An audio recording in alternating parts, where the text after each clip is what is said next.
Okay, so hello everyone. Welcome to another session of CSAT Code. If you're new here, I just want to tell you that I started this free initiative on Telegram.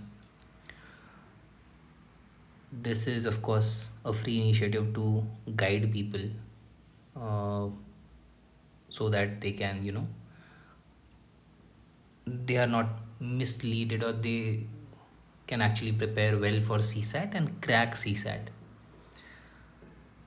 You can find me on Telegram by the name Humble Modi, and of course, the link to the Telegram group through which I am running this initiative, I'll add that in the description of the video. So let's start. Okay, and before that, for a quick background, I've given 5 UPSC attempts so far. In my first 2 attempts, I could not clear prelims. In my third, fourth, and fifth attempts, I qualified prelims each time and wrote mains. अभी तक interview stage तक नहीं गया हूँ मैं, but in the last 3 attempts, I consistently scored well in CSAT. Around 19 2023, 125 in 2024, and roughly 120 plus in 2025 attempt. Of course, this is based on the answer keys of various coaching institutes. अब इस session में जैसे मैंने आपको बताया था कि जो भी मैंने ये मार्क्स स्कोर किए हैं, there is a major contribution of PYQs. In fact, I would say 70% काम यहाँ पे PYQs का है. अगर मैं with respect to content, of course जितना भी कंटेंट मैंने पढ़ा है उसमें PYQs का कंट्रीब्यूशन बहुत ज़्यादा है, and that is the reason why I wanted to conduct this session. And इसमें मैं आपको बताने वाला हूँ कि मैंने जो PYQ एनालिसिस है वो कैसे किया था और क्यों किया था. मतलब कितने साल का किया था. एक शीट भी मैंने आप लोगों के साथ शेयर करी हुई है in the group, so I will use that as a reference, and you can use that, or you can also you make one of your own, whatever suits you. All right, let's get started then. So here is the sheet that I was talking about, but before that, wait a second.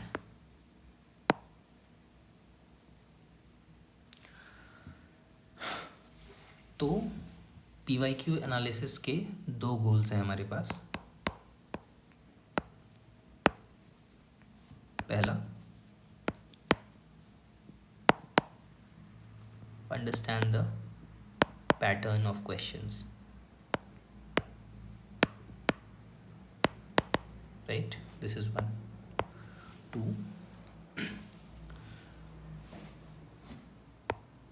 understand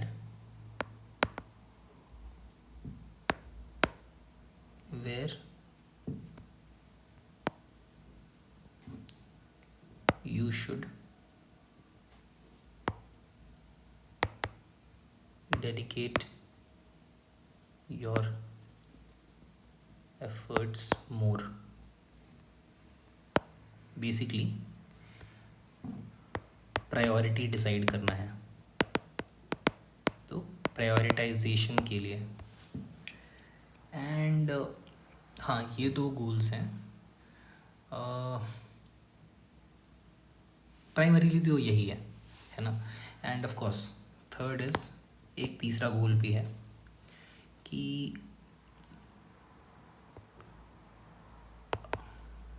address / solve the repeated questions. अब होता क्या है कि कई बार जो questions previous years में पूछे हुए हैं, कई बार सेम पैटर्न पे सवाल रिपीट हो जाते हैं. बस नंबर, फैक्ट्स वगैरह थोड़े बहुत उसके चेंज होते हैं. सेम स्टेप्स सारा प्रोसेस फॉर्मूला वगैरह सब कुछ सेम लगता है। तो अगर आपने पहले से वो क्वेश्चन सॉल्व किए हुए हैं तो of course it will take you much lesser time to solve that in the real exam, है ना। फाइनल एग्ज़ाम में बहुत कम टाइम लगेगा and you can use that saved time to solve another 2-3 questions. तो वो एक चीज़ है। और साथ में ये भी है कि कई बार ना जो बहुत टफ़ टाइप के थोड़े से क्वेश्चंस होते हैं वो भी कई बार रिपीट होते हैं। तो वो क्वेश्चंस अगर आपने पहले से सॉल्व नहीं किए हुए हैं तो आपका कॉन्फिडेंस बिल्कुल डाउन हो जाएगा फाइनल पेपर में उस क्वेश्चन को देख के। लेकिन अगर आपने पहले से सॉल्व किया हुआ है तो even if it is tough you will be able to tackle it, और इसलिए फिर आपके कॉन्फिडेंस पे ज़्यादा असर नहीं पड़ेगा, पेपर आपका स्मूथली सेल हो जाएगा। तो ये 3 गोल्स हैं। और मुझे ऐसा लगता है कि नॉट जस्ट प्रीलिम्स, पूरा यूपीएससी जो है ना वो इट इज़ अबाउट PYQs। तो अगर आपने PYQs को अच्छे से जस्ट सॉल्व करना नहीं है कि सॉल्व किया या और आंसर कीज़ देख ली, ऐसे नहीं, या आंसर की देख के बस रीड कर लिया PYQs को, ऐसे नहीं करना है। आपको पूरा पेपर सॉल्व करना है, एक एक चीज़ मतलब दिमाग में बैठा लेनी है। कोई भी स्टेप, जैसे अगर CSAT की बात करें तो कोई स्टेप हो रहा है तो क्यों हो रहा है, ये क्वेश्चन जो है, जैसे कोई क्वेश्चन अगर पूछा हुआ है आपको अच्छे से बिल्कुल उसके प्रोसेस को समझ लेना है स्टेप बाय स्टेप, है ना। क्या ट्रिक लगा, क्यों लगा, वॉटेवर, अच्छे से सॉल्व कर लेना है ना, उसका लॉजिक समझ लेना है। GS के लिए ऑफ कोर्स चीज़ें दूसरी होती हैं। GS में पैटर्न तो समझना होता ही है, साथ में हर ऑप्शन का एनालिसिस भी करना होता है। यहाँ पे वो ऑप्शन एनालिसिस का तो कोई लॉजिक नहीं बनता, बट आपको पूरा जो क्या फॉर्मूला यूज़ हुआ, क्या ट्रिक यूज़ हुआ किसी क्वेश्चन में, वो सब कुछ आपको समझ लेना है CSAT के लिए। तो PYQ एनालिसिस ज़रूर करिए। If you are not doing it you are doing a blunder, ठीक है। Anyway let's get to the point now. ये है वो शीट जो मैंने बनाई थी। इसमें 2 सब शीट्स हैं, एक तो क्वांट के लिए किया था मैंने, एक रीजनिंग के लिए किया था। तो ये रीजनिंग वाला हो गया, ये आप देख सकते हो। ये मैंने क्या किया है कि एक तो लास्ट 11 ईयर्स का ये वाला कॉलम बनाया मैंने। ये वाला कॉलम जो है कॉलम M, इसमें अगर आप देखोगे ये मैंने लास्ट 11 ईयर्स के जितने भी क्वेश्चंस थे उनको मैंने सेग्रीगेट कर दिया इनटू डिफरेंट टॉपिक्स। उसके बाद मैंने लास्ट 5 ईयर के लिए भी कर दिया, लास्ट 5 ईयर के क्वेश्चंस का भी कर दिया, राइट। अब उसके बाद मैंने क्या किया था कि जो भी लास्ट 11 ईयर के क्वेश्चंस थे तो टॉपिक वाइज मैंने उनका परसेंटेज कंट्रीब्यूशन निकाल लिया कि सबसे ज़्यादा क्वेश्चंस किससे आए थे, और वहाँ से डिसेंडिंग ऑर्डर में मैंने सबको अरेंज कर दिया था पहले। और जो टॉप के थे, है ना, इफ़ यू सी हियर तो 3.30% से सारे ऊपर वाले ही हैं। तो except of course this syllogism वाला, तो उनको मैंने रेड कलर से हाईलाइट कर दिया है। रेड कलर से क्यों हाईलाइट किया है, क्योंकि मुझे उन पे फोकस करना है। अब ये रेड कलर से कैसे हाईलाइट किया, किस बेसिस पे हाईलाइट किया, वो मैं आपको बताता हूँ, बट अभी के लिए मैंने उनको हाईलाइट कर दिया है। यहाँ पे अगर आप देखोगे फिर कॉलम P जो है, जो 5 साल के बेसिस पे मैंने एनालिसिस करा है, तो बेसिकली वहाँ पे भी मैंने हर टॉपिक का परसेंटेज कंट्रीब्यूशन निकाल लिया। अब हुआ ये कि जब मैंने कॉलम N आपको दिख रहा होगा, जो मैंने कॉलम N को कॉलम N के नंबर्स को, परसेंटेजेस को मैंने डिसेंडिंग ऑर्डर में अरेंज किया, तो मैंने क्या किया कि 80-85% ऊपर से मैंने उसको ड्रैग किया, ठीक है। एक सेकंड, ये अगर लॉगिन हो पाता तो मैं दिखाता आपको, वेट करिए। नहीं, ओके। जब ना आप एक्सेल शीट में अगर आप इसको यूज़ कर रहे होगे, मतलब या गूगल शीट्स में जब आप इस शीट को ओपन करोगे, एडिटेबल होगा आपके लिए, या आप क्या करना है, इसको कॉपी कर लेना गूगल शीट्स में ओपन करके, फिर इसको कॉपी कर लेना, अपना एक वर्जन बना लेना, ठीक है। उसके बाद आप, अगर आपको एक्सेल शीट अच्छे से यूज़ करनी आती है, गुड, नहीं तो फिर मैं आपको समझा देता हूँ।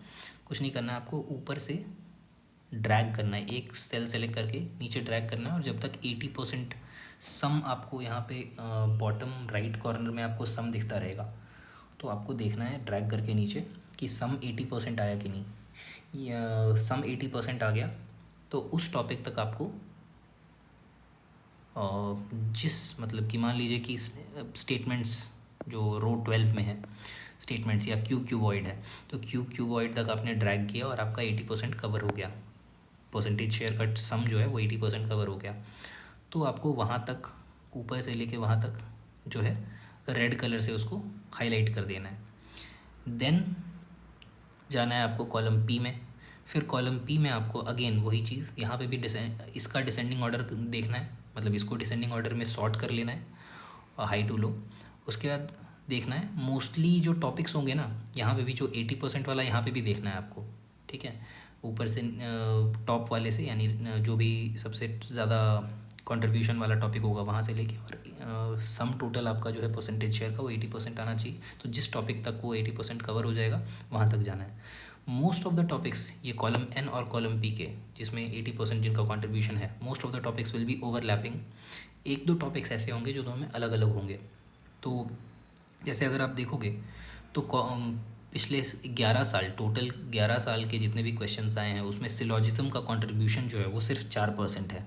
तो टेक्निकली पिछले 11 ईयर्स में तो इसका कंट्रीब्यूशन बहुत ज़्यादा नहीं रहा है, तो मुझे इसको छोड़ के चले जाना चाहिए टेक्निकली।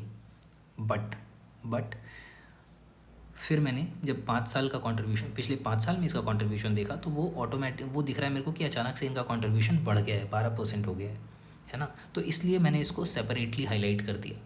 सिमिलरली अगर आप देखोगे कोडिंग डिकोडिंग, तो उसका भी परसेंटेज अगर 11 ईयर्स में देखेंगे तो सिर्फ 3.3% है, लेकिन अगर मैं इसको कॉलम पी में देखता हूँ लास्ट 5 ईयर्स में, तो उसमें इसका कंट्रीब्यूशन बढ़ के 7.5% हो गया, 7.5%, राइट। तो इसलिए मैंने इसको हाईलाइट कर दिया। अब मेरे पास टोटल कितने टॉपिक्स हैं, तो 1 2 3 4 टोटल हो गए आपके 11 टॉपिक्स, 11 नहीं 10 टॉपिक्स। 15 में से मेरे को 10 टॉपिक्स करने हैं और 80 नहीं है, एक्चुअली ये 85% होना चाहिए, मुझे इतना याद आ रहा है। तो ऑलमोस्ट 85% क्वेश्चंस 10 टॉपिक से आ रहे हैं। तो ये 5 को मैं प्रायोरिटी क्यों ही दूँ, फालतू में क्यों, मतलब 1 घंटा 2 घंटा 3 घंटा 5 घंटा वॉट एवर जितना भी टाइम ले क्यों दूँ।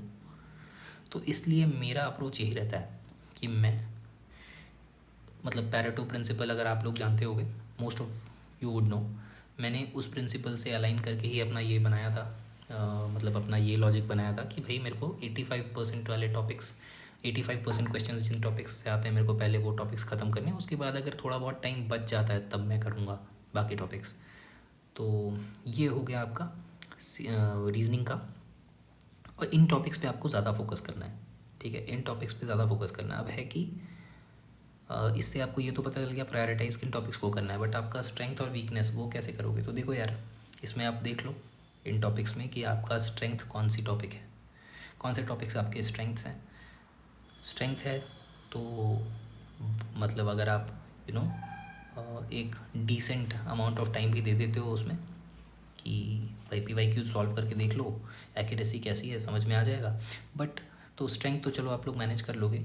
वीकनेस की जहाँ तक बात आती है कि जो टॉपिक्स आपके वीक हैं, जैसे फॉर एग्जांपल मुझे कई बार ना ये जो पज़ल और सीटिंग अरेंजमेंट वाला टफ़ नहीं लगता, टाइम टेकिंग लगता है, तो मैं क्या करता हूँ थोड़ा सा ना उसको ज़्यादा प्रैक्टिस कर लेता हूँ, ताकि most of the patterns I am able to I have already practised और एग्ज़ाम में थोड़ा कम टाइम लगे। तो वो आप एक बार देख लेना अपनी तरफ से, है ना, वो अपनी तरफ से एक बार आप देख लेना। और उसके बाद हाँ, वीकनेस पे बस थोड़ा ज़्यादा टाइम दे देना, क्योंकि अब जैसे अगर आप देखोगे मैं पज़ल्स और अरेंजमेंट वाले क्वेश्चन को छोड़ के नहीं जा सकता, क्योंकि पिछले 11 साल में इससे 23% क्वेश्चन पूछे हुए हैं, 23.5%, तो इसको छोड़ के तो नहीं जा सकता मैं, तो मेरे को डेफिनेटली इस पर मेहनत तो करनी पड़ेगी। तो वो आपको अपनी तरफ से मतलब अपने हिसाब से डिसाइड करना, मतलब देखना पड़ेगा, एनालाइज करना पड़ेगा आपका कौन सा टॉपिक वीक है, आपको ज़्यादा टाइम देना है उस पर, और उस हिसाब से आप मैनेज अरे समझ लेना। अब आते हैं क्वांट पे। देखो यार, क्वांट में भी कुछ ऐसा ही सीन है, मैंने यहाँ पे भी वैसा ही एनालिसिस किया था। तो इसमें ना मैंने आई डोंट नो, इसमें मैंने शायद से हाँ, इसमें मैंने जो मिनिमम रखा था वो था मेरा, मतलब फॉर लास्ट 5 ईयर्स, जो लास्ट 5 ईयर्स वाला कॉलम है, कॉलम पी, उसमें मैंने जो मिनिमम नंबर रखा था वो था 3%। तो कोई भी अगर after completing the analysis of column N, उसके बाद अगर कोई टॉपिक छूट जाता है जो उसमें कवर नहीं हुआ है, कॉलम एन में कवर नहीं हुआ है, तो फिर मैं कॉलम पी में जाके उस टॉपिक को देखूँगा। तो ऐसे 2 टॉपिक्स थे जिनका, जैसे कि आप देखोगे HCF LCM वाला टॉपिक है, ये 3% से ज़्यादा है, तो मैंने यहाँ के लिए रखा था कि मिनिमम 3% होना चाहिए, तो 3% है, तो इसलिए मैंने HCF LCM वाला और टाइम एंड वर्क वाला, ये दोनों टॉपिक्स को यहाँ पे रेड कर लिया। आप बोलोगे कि भाई ये जो है प्रॉफिट एंड लॉस, सॉरी ये एवरेजेस, तो एवरेजेस तो 3.98 है, उसको मैंने रेड क्यों नहीं किया? वो तो 3.48 से ज़्यादा है।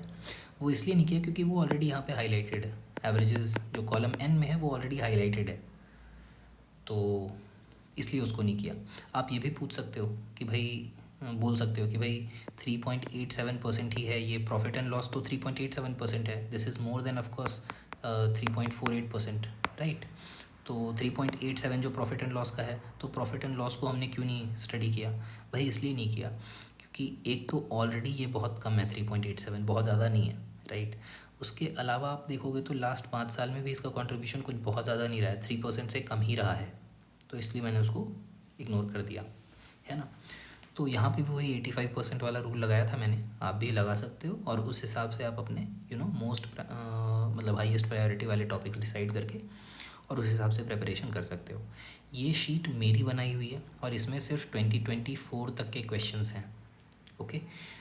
ये मैंने इस साल बनाया था क्योंकि अगेन टाइम थोड़ा कम था, तो इस बार इस पर वर्क करना ज़्यादा ज़रूरी था, एंड इट एक्चुअली हेल्प, मतलब ज़्यादा टाइम नहीं था मेरे पास, मैंने बस आई थिंक 1 मई से ही CSAT पढ़ना शुरू किया था, तो अगर 1 मई से पढ़ना शुरू किया तो मेरे पास ऐसा बहुत ज़्यादा टाइम नहीं था कि मैं सारे टॉपिक्स पढ़ता, इसलिए मैंने ये प्रायोरिटाइजेशन वाला निकाला तरीका, और ये मेरे लिए काफ़ी काम किया। तो अगर आप लोगों को ये यूज़फुल लगता है, आप लोग अपने लिए भी ट्राई कर सकते हो। मुझे तो लगा, क्योंकि सिर्फ उतना टाइम पढ़ के अगर मैंने इस बारी भी मैंने 120 प्लस स्कोर, मतलब रफली उतना अच्छा मैंने परफॉर्म किया है, तो means it was helpful at least for me. आप अपना देख लेना, है ना। तो दैट इज़ इट। इसके अलावा अगर आपके कोई सवाल हो इसके बारे में, तो आप वीडियो के नीचे कमेंट कर सकते हो। अगर आप ग्रुप में ऑलरेडी एडेड हो तो ग्रुप में भी अपने कमेंट्स छोड़ सकते हो, कोई फीडबैक हो, कोई सजेशन हो, या कोई क्वेश्चन हो, कोई कंसर्न भी हो, आप वो चीज़ बता सकते हो मुझे।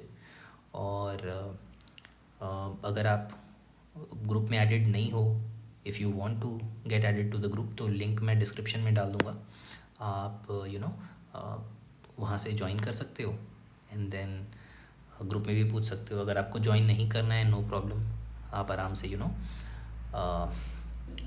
वीडियो के कमेंट में ही अपने कंसर्न्स, क्वेरीज जो भी है आप डाल देना, and then we'll like I'll try to address that to the best of my capacity. Okay, so that's it for today's session.